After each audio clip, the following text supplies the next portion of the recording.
Hello and welcome to the first AutoTalk podcast. Now, if you're not aware of who AutoTalk is, we're a little website that's been running for a number of years now, providing dealer news to the Australian market. So we write stories about automotive dealers, their supply chains, the distributors that are out there, and the business of selling cars in general.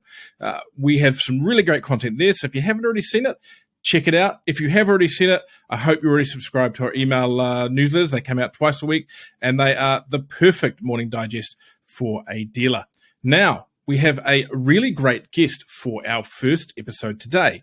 James Voortman is the Chief Executive Officer of the AADA, the Australian Automotive Dealers Association. And he's here to talk about franchising codes and some of the consultation work the AADA is doing at the moment on behalf of dealers. So let's get on with the interview. And once you're done, don't forget to like, subscribe, and rate this on your favorite podcast app. Or if you're watching us on YouTube there. Really appreciate it.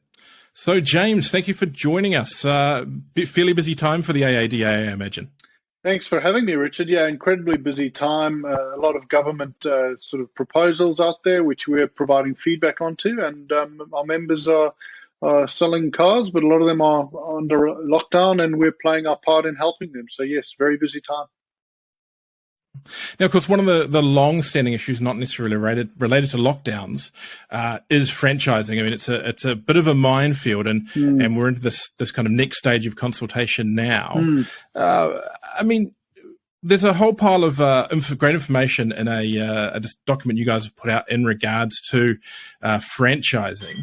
Now, I'm going to run through a few key points from that. Yep. First is, why does the ADA believe the definition of a motor vehicle dealership needs to be changed to kind of capture all aspects of the dealer-OEM relationship?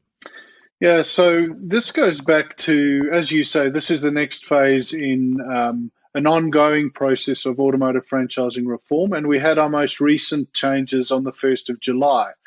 And what we've found in the few months since that period is that there have been a couple of developments with OEMs developing new agreements with their dealers. And one of the things that we've seen is that some of those OEMs have separated the sales agreement from the service and parts agreement. And in that case, the service and parts agreement potentially falls outside of the existing protections. And we don't believe that was the intent of the regulations when the government introduced them. So we think, just to tidy it up and make sure that it's all sort of captured, that the definition of motor vehicle dealership should change. At the moment, it's probably focused more on the sales avenue of the dealership. We think it should be changed to encompass all elements of the relationship. So whether it's regulations on compensation or provision of notice, or providing a reason when you non-renew a dealer, we think it should apply equally to service and parts, to finance, insurance, and to sales. All avenues of the relationship, we think, should be governed by the automotive provisions of the franchising code. So do you feel that some distributors have done that to sidestep the regulation as it stands? Look, I don't know if that was a deliberate sort of tactic to try and sidestep the regulations. We do know that many distributors are sort of, armed with the best legal teams money can buy. So I wouldn't be surprised if it was, but not pointing any fingers here. We're just sort of highlighting what we think is a vulnerability under the current laws. These are new laws, so we'll probably see a number of issues emerge as we sort of apply them. And this is one that we've taken particular notice of. Yeah, I guess it's always great when you get this chance to review and look at things again after the real world has begun to hit these things. Why does the AADA believe there is a need for a standalone automotive code of conduct? Well, look, we've for some years have been calling for a standalone automotive code of conduct. We did that because we believe it's very sort of obvious that there is a power imbalance between automotive car dealers and large car manufacturers. We don't think it's unique to Australia. We know that it exists in the US, the UK, New Zealand, all over the world. But in markets like the United States, and to a lesser extent in Europe, there are sort of regulations which have sort of gone about sort of at least providing a degree of balance to that power imbalance. We haven't really had that in Australia, and that's why for many years we've been calling for a standalone code of conduct for the automotive industry. And we just believe we need that because our industry is very different from traditional franchising. The amount of capital we invest to represent a car manufacturer is far greater than what a traditional franchisee would spend. The relationship we have with our customers is different because we see those customers coming back.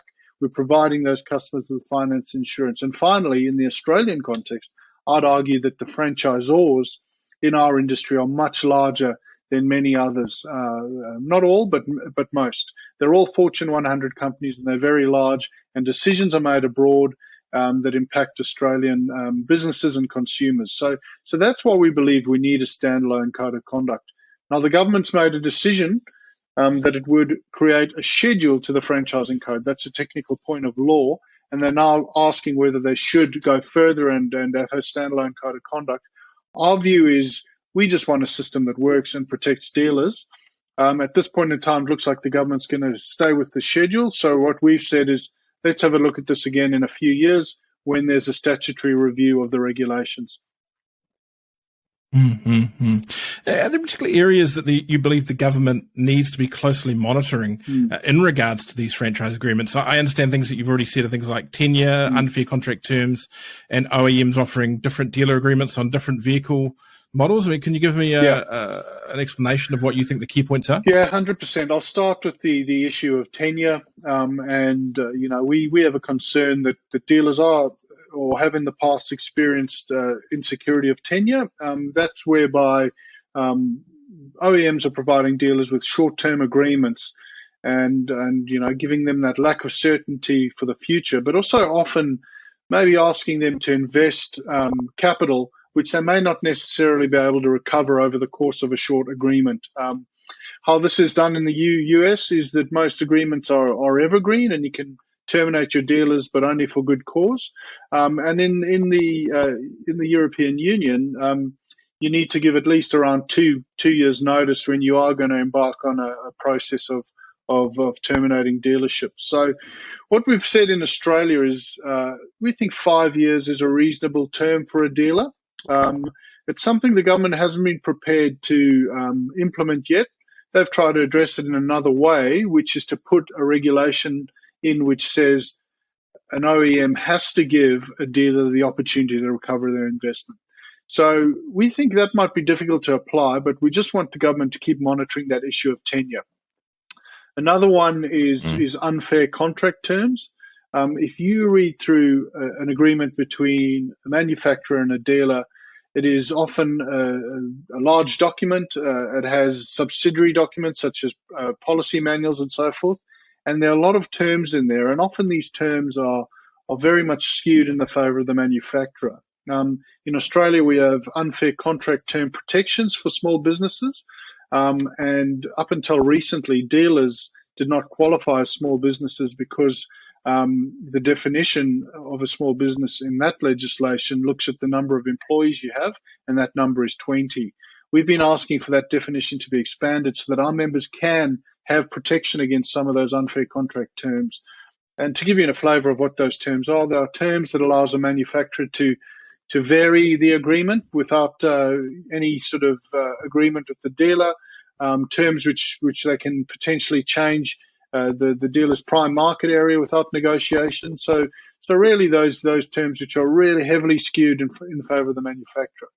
So we'd like to see all franchisees, including the dealers, have those kinds of protections, and we think there's merit in that given the disparity in size between dealers and manufacturers. And then I'll just touch on one that we've seen recently, and this relates to a lot of manufacturers are trying to experiment with new distribution models, and we've always said that's fine. If you want to start a new distribution model, you have the right to do so as a manufacturer and a distributor, but the onus is on you to pay compensation to those dealer networks that invested so much, employed so many people, put in so much blood, sweat, and tears into that brand. If you are going to change the system overnight, you should compensate those dealers. We've seen a number of brands start trying to do sort of both. So they'll run a franchise agreement for most of their vehicles, but then they'll run an agency agreement or a fixed price model for some of their models. We believe dealers, have have the power to, should have the power, or at least the ability, to sell all of the vehicles that a manufacturer distributes in a market. So those are some of the issues we're asking the government to watch. We don't expect them to take immediate action because they've either said this isn't the time or there's another process of government that'll be looking at that. And we're just telling them we need to keep a close watch on these things to make sure that dealers aren't adversely affected. Now, when we're talking about dealers, let's look a little bit at the definition. Now, truck, motorcycle, and farm machinery dealers have been excluded from the protections. I mean, where do you sit on that? Well, look, I'll make it clear. Firstly, the AADA represents car dealers. So we don't formally represent truck, motorcycle, or farm machinery dealers. Having said that, a lot of my members do have truck franchises, and a lot of them do have motorcycle franchises. And we know for a fact that they face exactly the same issues that car dealers face in terms of their relationships with manufacturers. And often they're facing those issues with the same businesses, the same companies. So I think it was a bit of an oversight that they weren't included in the first round of amendments. We're very supportive of them being included in this next round, and we'll be calling for all of those dealers to enjoy the same protections that car dealers do enjoy. Mm-hmm. Now, can you tell us a little bit about the pre-contractual arbitration model that you've put forward for the industry and why it's so important to your members? Yeah, look, this is an interesting issue, and I'll tell you where the whole issue of arbitration comes in and why we've expressed interest in the pre-contractual arbitration model. So many people might remember the General Motors withdrawal of Holden from Australia, and the calls from many dealers there for GM to properly compensate them. Most of the dealers, if not all, will tell you that compensation money provided by General Motors was inadequate. And the big trick there, or the big issue for those dealers was it was very difficult for them to get satisfaction through the traditional court system. A number of them just signed up because they didn't trust the courts. They thought it would be a very long process, that it would cost a lot of money, and that it would do great sort of damage to themselves over the course of a long time. So they all signed up to an inferior compensation arrangement. A number of other Holden dealers went forward and took General Motors to court, and they're still in court. And it seems like every sort of argument becomes a separate legal case. It's just a very difficult thing for a small business like a dealer to take, or even a big dealer, to take an OEM to court. And what we said is Holden demonstrated that you need some form of arbitration which provides timely and cost-effective justice to those dealers. The government is interested in doing something, but they've got constitutional limitations on mandating arbitration after a contract's been signed. So what's been recommended in the discussion paper is potentially having a form of pre-contractual arbitration. And how I see that working in the automotive sector is that that'll empower the dealers at the negotiation phase when you're talking about which terms go into a contract. And that might involve issues like how long the term of the agreement is, what the level of capital investment should be, and whether any of the terms are unfair. And if that negotiation sort of stalls, potentially there's a option for someone just before the contract is signed to make a ruling on some of the key terms. So that's how it would work in theory. It's used in a few code of conduct here in Australia, such as the Sugar Code, but it is sort of uncharted territory. So what we were actually asking is that the government does a bit more work on this issue so that we can understand how it would apply to our industry.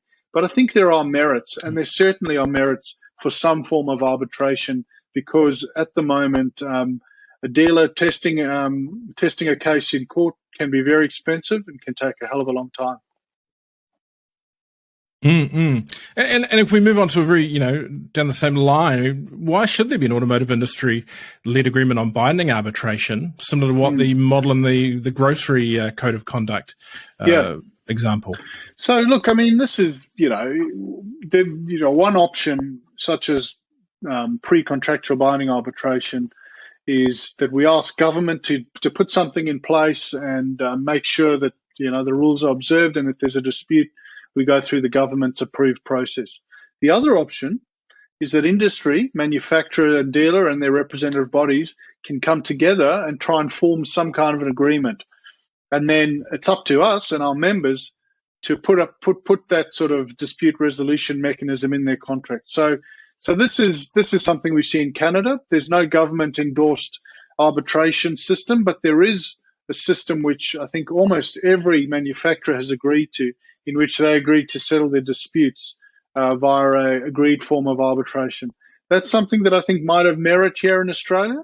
It'll be contingent on the industry bodies to drive it and come to a mutually acceptable solution, which our dealers and manufacturers are willing to run with. But I think there is merit in industry at least giving this a try and trying to get on the same page so we can internalize our disputes and sort them out ourselves. Well, I guess the reality is that once something goes to court, everyone's lost already. I mean, the costs involved are just horrendous. Only the lawyers win. They get beach houses, and the businesses and the parties to the lawsuit don't win. Excellent. Well, I think. Look, the key message there is we're both about the dealers winning as opposed to anything else. So, look. Thank you so much for talking with me today, James. There's a lot there to digest. Now, if people want to read this briefing paper that's going around, where are they best to get information on the work of the AADA? Look, please go to our website. There'll be a section there which provides access to all of our submissions, all of our media releases. We're 100% transparent with all of that information. So, the website is the place to get it. Fantastic. Look, thank you very much. That's James Voortman from the AADA. Thanks for listening. Thanks, Richard.